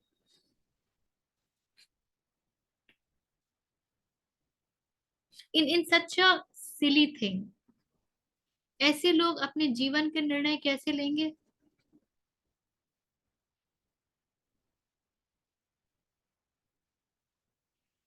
तो आई थिंक यहाँ पे तो एक्सेप्ट एक दो लोग, everybody is a parent. So please remember this, if you want to do spiritual parenting, if you want to be the right parent, if you want to give them the right nurturing, you have to help them plow the ground. आपको जमीन जोतनी है, फल उस पे कौन से पेड़ लगेंगे ये मत तय कीजिए। जमीन जिस प्रकार की होगी, उस जगह पे जितना पानी और मौसम जो उपलब्ध होगा, उसके अनुसार उसमें बीज लगाए जाएंगे। Open up this end, and that's why conversation between parent and child is so important. और जब हम कॉन्वर्सेशंस नहीं करते हैं ना, हम बातचीत जब नहीं करते हैं, तो बच्चा हमारी सुनता नहीं है, क्योंकि बच्चा को पता है कि यार इनके पास जाओगे तो ये हमको थ्योरी दे देंगे कि ऐसा करना, ऐसा करना, ऐसा करना। Now this does not mean that there cannot be situation जहाँ पे आपको थ्योरी भी देनी पड़े, लेकिन if by and large आप उनके लिए पूरा गेम ओपन अप करते हैं, you allow them to think wisely and choose,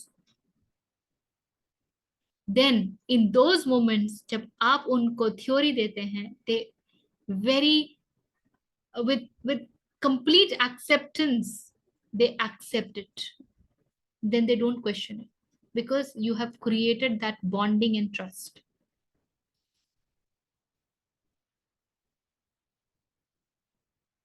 आप जब कॉन्वर्सेशंस करते हैं तो बच्चा अर्जुन की तरह आपसे प्रश्न के पे प्रश्न, प्रश्न पर प्रश्न पूछता है. And I feel so blessed कि ये सब मेरे समक्ष बिल्कुल समय पर खुला, that I could be that kind of parent to my child. And there are times when I am amazed at the explanations she has to give to me, and I'm like, अच्छा ये इतना सोच ले रही है, अरे वाह. सो हमको जो सरफेस पे उनके साथ भी दिखता है ना, वही सत्य है, ये नहीं है. There is a lot at the back.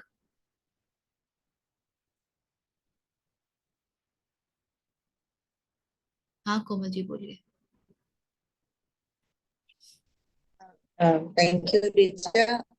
I listened to everything, and since this topic is of my concern and my interest, I have been into this parenting wala jo aapne abhi bola. Many of the parents and even very close ones, what I have observed is, if both the parents, like mother and the father, they are directing it differently, तो बहुत मुश्किल हो जाता है कभी कभी parent को कि वो अपने हिसाब से कुछ और कहना चाहता है और दूसरा पेरेंट उसी को काउंटर करके कुछ और करता है. तो वो सिचुएशंस को हैंडल करना थोड़ा सा ऑकवर्ड या मुश्किल हो जाता है. तो what to do about it, कि एक किसी और डायरेक्शन में सोच के कुछ और जगह दिखा रहा है और दूसरा कुछ और जगह दिखा रहा है, तो वो कॉम्बिनेशन कैसे? जो पेरेंट कॉन्वर्सेशन करता है, जो वाइज है, जो कमांडमेंट नहीं देता है, वो दूसरे पेरेंट की कंडीशन को बच्चे को एक्सप्लेन कर सकता है कि वेयर इज योर मॉम और your father is coming from, with what thought process, and what is that they want for you, and you know what is right, so you know why you should choose what he is saying. And you also, और अगर बच्चा इतना बड़ा हो जाए तो, और अगर बच्चा इतना बड़ा ही हो जाए, then allow, okay, if you don't want to choose what he's saying, don't. Decline it politely. Then how will the child choose what is right and what is wrong? उसको एक डायरेक्शन कुछ मिल रहा है, एक डायरेक्शन दूसरा मिल रहा है. अरे तो आप यही तो बात कर रहे हैं ना. Let's take an example. Let's take an example that as a mother, I have given the right direction to the child, and something has come from the father which is like a commandment, which the child is not willing to accept. Can I explain it to my child that why is father saying so and so things? What is his thought process? What he is afraid of? What is he wanting? Why? What is the reason he is coming with those thoughts? And then you allow the child. अगर बच्चा बड़ा है, 14-15 साल का है, तो आप बच्चे को फिर बोलते हो, तुम बताओ कि तुम क्या चूज करना चाहोगे और क्यों? क्योंकि वो ये रिजल्ट देख रहे हैं और वो ऐसा चाहते हैं. तुम्हें क्या लगता है? Then you can still have conversation and the child will be able to choose wisely. और अगर बच्चा छोटा है, 10 साल का, 8 साल का, तो बोलो कि he is not wrong. अभी तुम में इतनी बुद्धि नहीं है. तुम जैसे बड़े हो जाओगे ना, I will allow you to challenge what he is saying also. But right now, no. जैसे कि, और मैं ये एग्जाम्पल बहुत देती हूँ अपनी बेटी को, कि बेटा अच्छा था कि तुम जब छोटी थी ना, तुमने मुझसे ये नहीं पूछे कि मम्मा मैं ABCD क्यों पढ़ूं, नहीं तो ये जो नॉवेल्स आज पढ़ रही हो ना, कुछ नहीं पढ़ पाती. तो हर एज का भी एक प्रश्न होता है. कुछ चीजें हैं जो तुम अभी नहीं समझ पाओगी, सो यू फॉलो. जो तुम समझ पाओगी, I allow you to explore that. वो तो मैं तुमको देती हूँ, समझाती हूँ, हमारे कॉन्वर्सेशन होते ही हैं.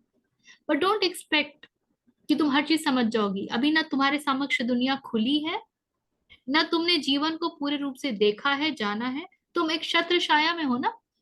You are under some kind of security.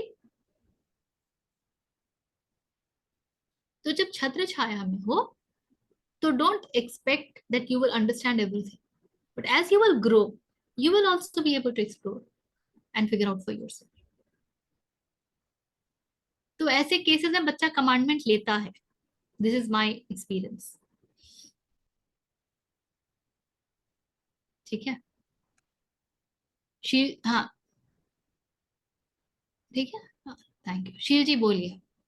हाँ ऋचा जी, जो मैंने जो सुना है उस हिसाब से हमारा जो श्लोक ये 27 था जिसमें हम लोग इच्छा और द्वेष की बात कर रहे थे, ठीक है, वहां पे ये मैं समझा हूँ कि इच्छा द्वेष जन्म से ही मिलता है, ठीक है। तो ये जो चीज है उसमें कोई बंदा किसी चीज के बारे में वो चीज उसको अच्छी लगती है, कोई चीज उसको अच्छी नहीं लगती है, ठीक है, ये डिसाइड कौन करता है? हमने ये डिसाइड कौन करता है?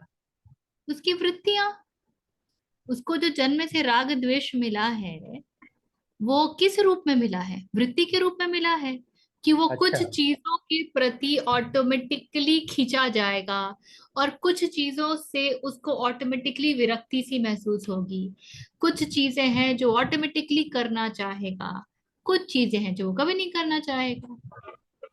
तो इच्छा ये और द्वेष उसकी का भी वृत्ति से ही कनेक्शन है। वृत्ति ही है, बिल्कुल बिल्कुल वृत्ति से ही ओके, आता। Great great great. इवन जो डिसलाइक्स होते हैं वो भी वृत्ति से ही कनेक्टेड है, राइट? वृत्ति एज वेल एज कंडीशनिंग। वृत्ति एज वेल एज कंडीशनिंग। आप आपके घर में हमेशा नॉनवेज खाना बनता है, बच्चे के जिह्वा को उसका स्वाद है, उसको पसंद आएगा। आपके घर में शुद्ध शाकाहारी भोजन ही बनता है, बच्चे को उसका स्वाद भी नहीं है, तो बच्चे को उसकी महक भी पसंद नहीं आएगी। क्यों एक साउथ इंडियन बच्चा जो है उसको इडली डोसा बहुत भाता है, नॉर्थ इंडियन जो है उसको पनीर ही पसंद आता है? जो वो अलग बात है कि now that we have so much of option कि जब हम बड़े होते हैं तो हम बहुत कुछ एक्सपेरिमेंट करते हैं। बट ये जनरल ऑब्जर्वेशन है कि एक नॉर्थ इंडियन जब साउथ इंडिया में जाके रहता है तो वो भोजन को लेके त्रसित हो जाता है। सिमिलरली जब एक साउथ इंडियन नॉर्थ इंडिया में आता है तो भोजन को लेके त्रसित हो जाता है। उसके ये भोजन का चॉइस आया कहाँ से? उसके परिवेश से। उसकी वही उसकी कंडीशनिंग है, उसके एनवायरमेंट ने उसको वही दिया है। लड़कियां, एक दूसरा उदाहरण लीजिए। आप गांव में जाएंगे तो आज भी छोटी छोटी लड़कियां जब स्कूल जाती हैं ना, खास करके सेवेंथ क्लास, 7, 6, 7 ऑनवर्ड्स, वो साड़ी पहनती हैं। उनके लिए साड़ी पहनना कोई कठिन बात नहीं है। पर आप शेष लड़कियों से पूछिए क्यों। साड़ी तो वही है ना, 5.5 metre. Because in their minds, the way the girls of the village, they look at this attire, and the girls of the town, cities, they look at this attire is totally different.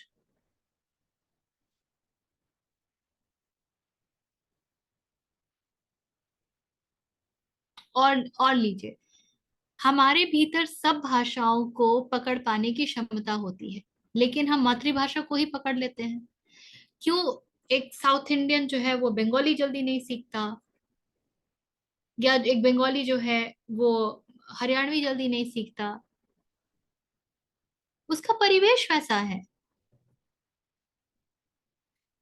आज की तिथि में अगर हमको सिर्फ हिंदी बोलने से अच्छी नौकरी और तरक्की मिल जाती तो हम अंग्रेजी नहीं सीखते, हमको अंग्रेजी के पीछे भागने की आवश्यकता ही नहीं होती।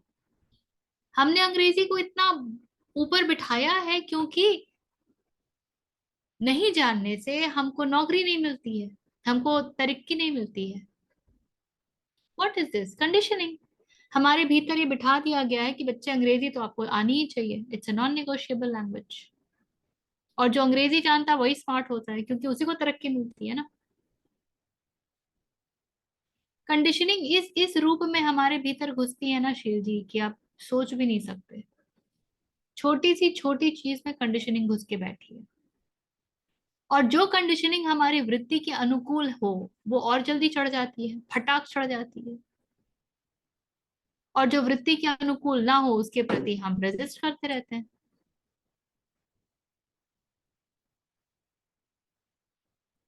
ठीक है।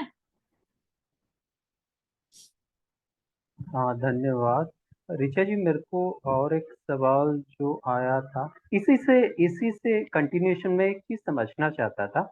लेकिन ये वृत्तियां अनगिनत होती हैं, काफी होगी, या हम लोग जो ये 6 षड्रिपु बात करते हैं सिर्फ उसी में आते हैं? जैसे एग्जाम्पल के तौर पे मैं एक समझना चाहता था कि अगर एक इतनी गर्मी पड़ रही है, आप लेकिन किसी बंदे को चाय पीने हम का लोग बहुत शौक है पुराने इसलिए। जमाने में जब रामायण महाभारत देखा करते थे दूरदर्शन पे, तो उसमें जब लड़ाई चलती थी तो आप देखते थे कि एक ही तीर छोड़ा जा रहा है, और एक तीर के पहले 4 हो गए, फिर 4 के 16 हो गए, फिर 16 के 64 हो गए। याद है? हाँ, याद है, याद है। वो एक अहम वृत्ति है। वो अहम वृत्ति षड रिपु में परिवर्तित हुई, षड रिपु और उसके अलग अलग रूप दिखाएंगे, and that will keep increasing.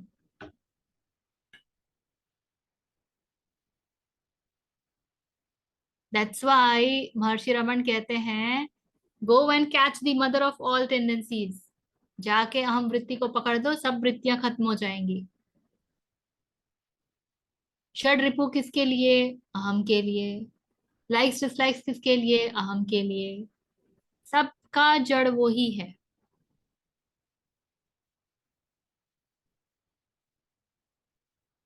ठीक है।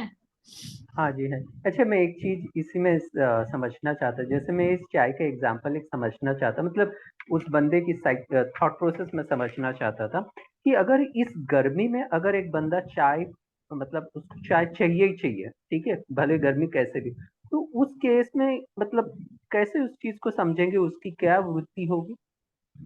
वृत्ति सिर्फ मानसिक नहीं होती है, वृत्ति हमारी शारीरिक भी होती है। हमारे शरीर में जो सेल्स है ना, उनकी मेमोरी है, वो एडजस्ट कर जाते हैं सर्टेन इन्वायरमेंट में। इसीलिए जो ठंड प्रदेश में रहते हैं उनको ठंड कम लगती है, जो गर्म प्रदेश में रहते हैं उनको ठंड बहुत लगती है, उनको गर्मी कम लगती है। तो कितनी भी गर्मी हो, आप चाय गरम गरम फिर भी पी सकते हैं, क्योंकि आपके सेल्स ने वो कंडीशनिंग अडॉप्ट कर ली है।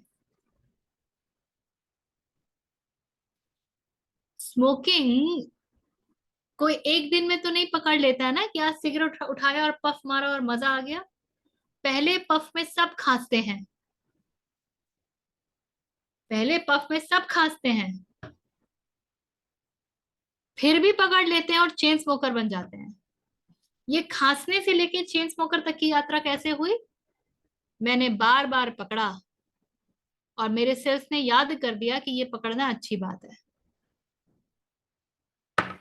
मेरा नर्वस सिस्टम अट्यून्ड हो गया और मैं चेन स्मोकर हो गया। मुझे याद है, जब मेरी बेटी, शी वॉज एन इन्फेंट, तो उसके पेडिट्रिशियन ने मुझे कहा था कि आप जब इसको खाना खिलाना शुरू करें तो ये उम्मीद मत कीजिएगा कि कुछ भी चीज आप चखाएंगे और उसको बड़ा पसंद आ जाएगा। हम बड़ों को नहीं पसंद आता, कोई भी स्वाद के लिए एडजस्ट करने में हमको 3-4 बार लग जाता है, बच्चों को कैसे पसंद आएगा? So don't give up. ये मैंने पकड़ लिया। आज ये हालत है कि हम कहते फिरते हैं कि भाई सब लोग परेशान होते हैं कि मेरा बच्चा खाता नहीं है, हम परेशान होते हैं कि मेरा बच्चा बस कर खाना। And she Yeats everything. वो करेला भी खाती है, तोरी भी खाती है। आई मीन ऐसा कुछ नहीं है जो, they hardly think that she will say no to, जिसकी हमने बचपन में उसको आदत नहीं लगाई है।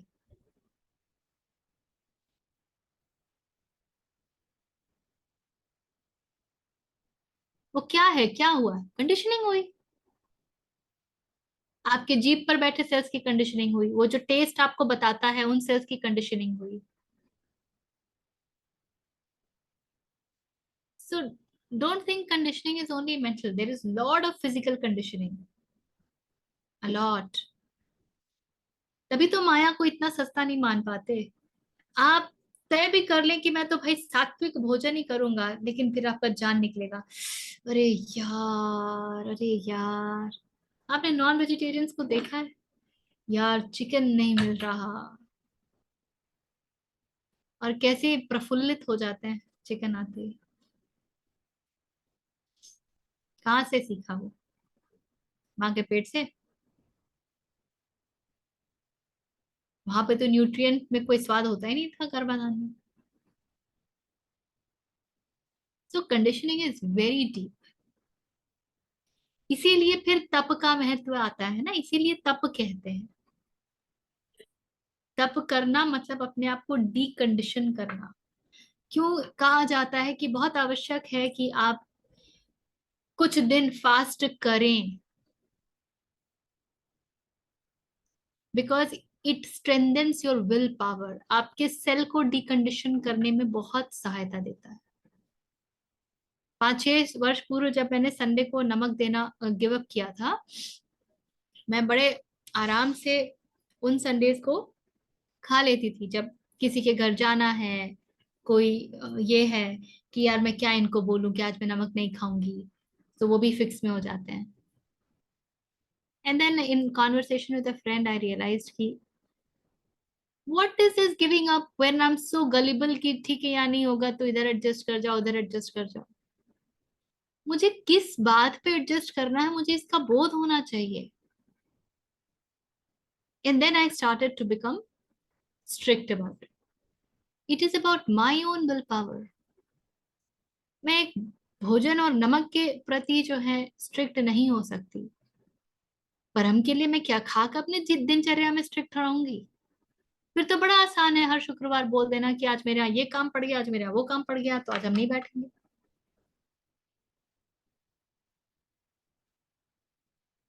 मुझे तो घर में कहा ही जाता था, आंधी आए चाहे तूफान, इनको संडे को जाना है। संडे को हमारा आचार्य जी का सत्र होता था, तो भाग के जाती थी, कुछ भी हो जाए। जब आप अपनी इच्छा को दृढ़ करेंगे ना, तो आपके लिए रास्ते अपने आप खुल जाएंगे। पहले आपको वैल्यू करना पड़ता है, तब आपके चारों ओर के लोग भी वैल्यू करते हैं कि अच्छा, she doesn't take salt on Sundays. अब सबको पता है, मुझे कोई प्रेशराइज नहीं करता।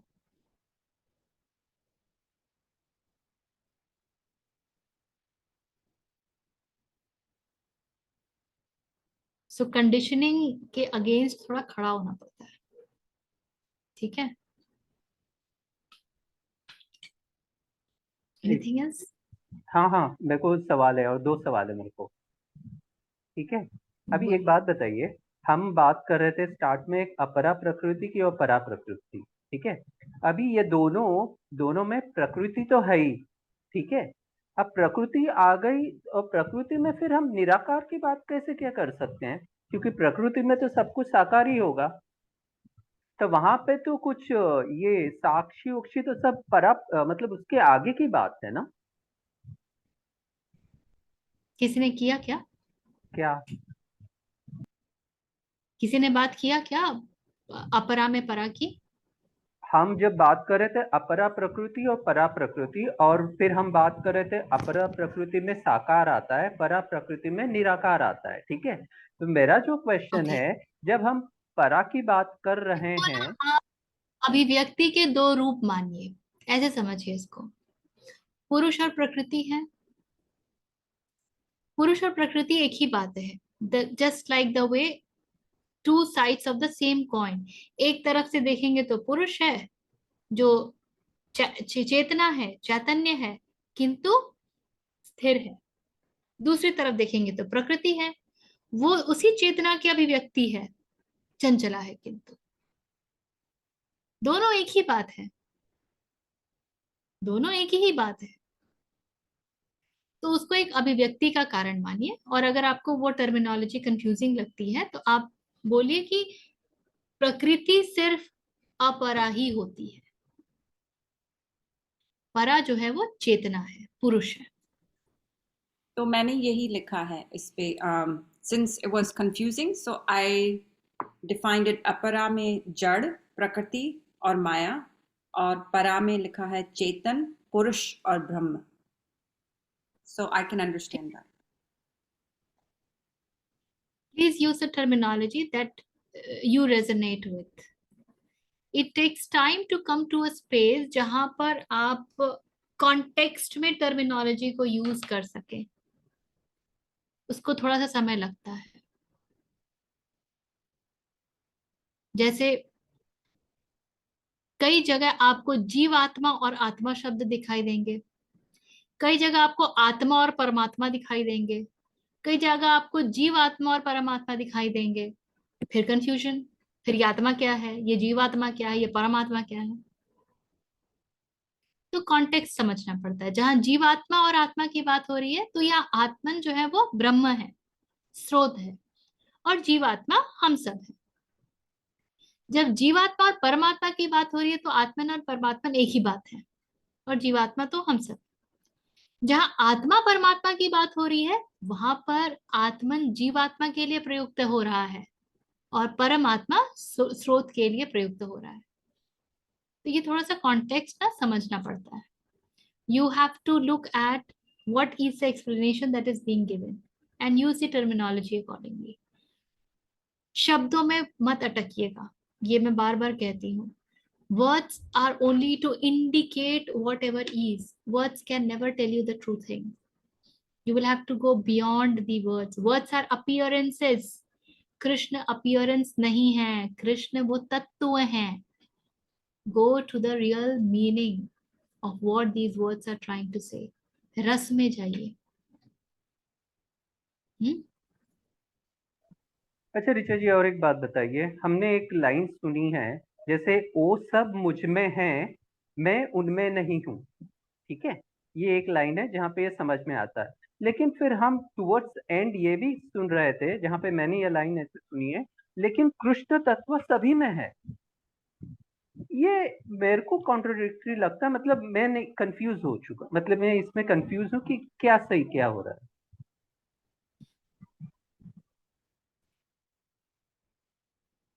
Somebody explain.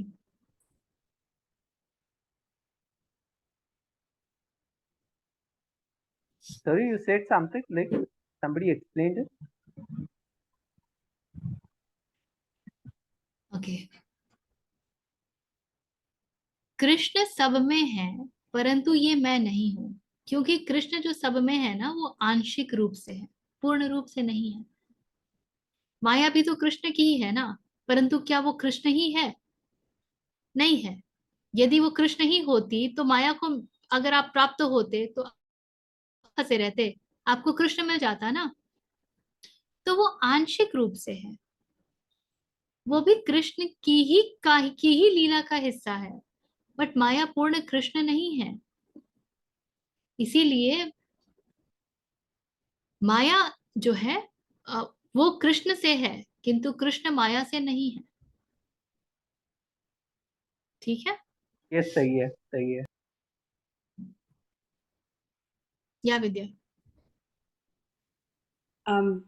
इसी उसको लेकर के जैसे मुझे सिर्फ एक उस पे मैं फोकस करती हूँ, that helps me, that I wanted to share. It's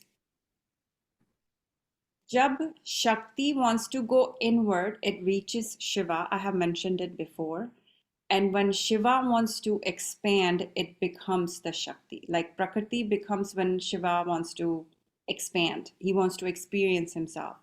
And when that Prakriti goes inward, that we try to reach inside, that's when we reach Shiva. That's Param Brahma. So it's kind of same thing as what he's saying, kind of. Correct.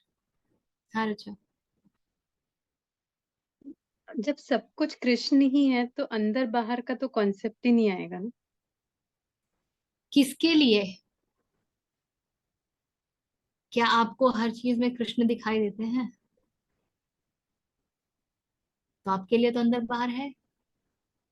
जिसको कृष्ण तत्व का ज्ञान हो गया उसके लिए कुछ अंदर बाहर नहीं है। जिसको नहीं पता उसके लिए तो सब अंदर बाहर है, तभी तो हमको भिन्नता दिखती है ना। That's why we see variety. जब वैरायटी दिखनी बंद हो जाए तब कुछ आगे बात बनेगी। देन वी कैन से अंदर बाहर नहीं होता है। एक्चुअली नहीं होता है, सब तो स्रोत ही है ना, पर किसके लिए?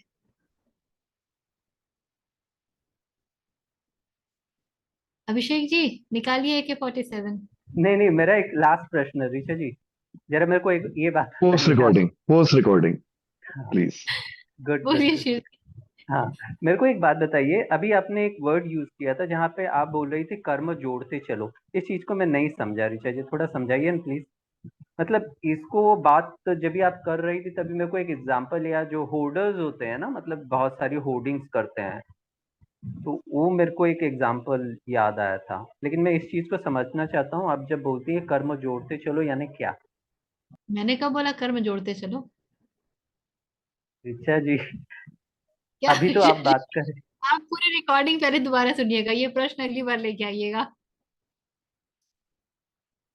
आप म्यूट पर हैं। अच्छा सॉरी, अभी तो बात किया था ना हमने 15 मिनट पहले। नहीं याद है? आपके दिमाग में होर्डिंग चल रहा होगा तो कुछ छूट गए होंगे शब्द। नहीं नहीं, होर्डिंग तो बाद में मैंने कोरिलेट शील किया जी वो उससे, तभी कंटेक्स्ट आपने। के साथ, शील जी वो कंटेक्स्ट के साथ था। वो उसके आगे पीछे के दो कंटेक्स्ट आप जोड़ दीजिएगा तो क्वेश्चन नलिफाई हो जाएगा। आप वो पहले एक बार रिकॉर्डिंग सुनिएगा फिर बताइएगा ये प्रश्न। वो कॉन्टेक्स्ट भी बताइएगा जिसमें ये बात उठी थी। ठीक है, चलेगा, धन्यवाद ठीक है, धन्यवाद। चलिए। Shall we please sit straight, close your eyes, take a deep breath.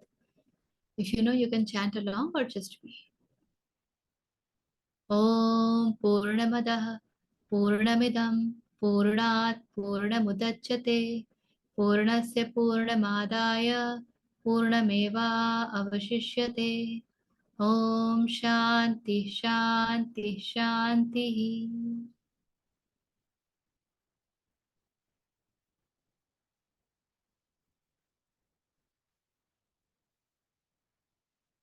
Thank you everyone. Krishna कृपा। जय श्री कृष्ण ऋचा जी, चलिए।